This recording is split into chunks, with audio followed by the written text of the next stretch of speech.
امروز عکس بابا رو نگاه کن، بابا حرف بزن. اما دیگه روز پدر بیان عکس بابا رو بغل کنین. فرزندای داغ دیده آقا پسرا، آقا حسین آقا یه شاخ گل دست دختر بی بابا بدین.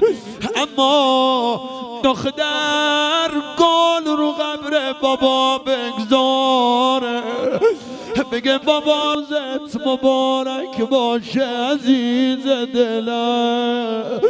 اما به جای خاله بابا عکسای قشنگ بابا رو بگذار، بگو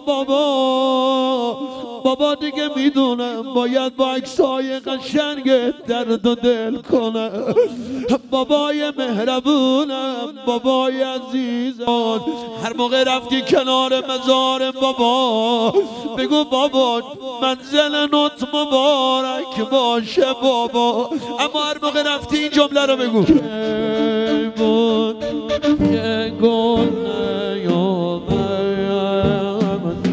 صدای چهچه